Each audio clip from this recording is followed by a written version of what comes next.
Hello അസ്സാം വലൈക്കും. എന്തൊക്കെയുണ്ട് വിശേഷം? എല്ലാവർക്കും സുഖമല്ലേ? കുറച്ച് ദിവസമായിട്ട് നല്ല മഴയല്ലേ? തുലാമഴ, തുലാവർഷമാണ്. നിങ്ങളവിടെയൊക്കെ മഴയുണ്ടോ? കമൻറ്റ് ചെയ്യണേ. നല്ല തണുപ്പും, രാവിലെ കുറച്ച് മടിയോടെയൊക്കെയാണ് എണീക്കുക. എന്നാലും കുട്ടികളെ സ്കൂളിൽ പറഞ്ഞേക്കൊണ്ട് കൊണ്ട് എന്തെങ്കിലും ഫുഡൊക്കെ ഉണ്ടാക്കണമല്ലോ. അപ്പോൾ ഇന്ന് ദോശക്ക് മാവുണ്ട്. തക്കാളി ചട്ടിനി കൂടെ ഉണ്ടാക്കാൻ വിചാരിച്ചു. വേഗം തക്കാളി ചട്ടിനിയുടെ പരിപാടിയാണ്. അപ്പം ആക്കാണ്. മോന് നല്ല പനിയാട്ടോ. അപ്പോൾ മോന് ഇന്ന് സ്കൂളിൽ പോകുന്നില്ല. മോള് മാത്രമേ പോകുന്നുള്ളൂ. അപ്പോൾ മോൾക്ക് മാത്രം മതി. അവൾക്ക് പിന്നെ സോയാബീൻ ആയാൽ മതി. ചോറിന് സോയാബീൻ ആണെങ്കിൽ അവൾക്ക് നല്ല ഇഷ്ടമാണ്. അപ്പോൾ സോയാബീൻ പൊരിച്ചു കൊടുക്കാമെന്ന് വിചാരിച്ചു.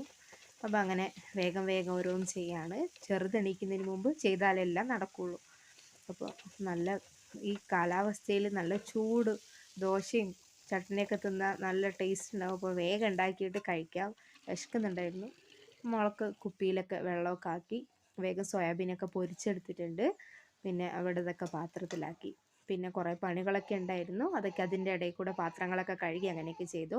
അപ്പോൾ മോളെ ഡ്രസ്സ് ഇന്നലെ അയൺ ചെയ്യാൻ മറന്നു പോയിരുന്നു. അപ്പോൾ രാവിലെ വേഗം അയൺ ചെയ്തെടുക്കുകയാണ്. പിന്നെ അതിന് ശേഷം അവളെ വിളിച്ചെഴുന്നേൽപ്പിക്കാം എന്ന് വിചാരിച്ചിട്ട് നിൽക്കുകയായിരുന്നു. അതിൻ്റെ ഇടയിൽ ചെറുതെണീച്ചിട്ട് ഭയങ്കര കരച്ചിലാട്ടോ.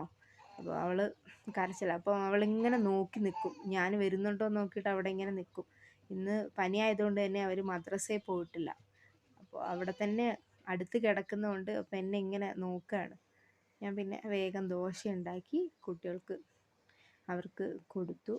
പിന്നെ എന്താ ഞാനും കഴിച്ചു.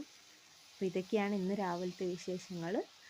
ഇനി വീണ്ടും കാണാം. എല്ലാവർക്കും ബൈ ബൈ.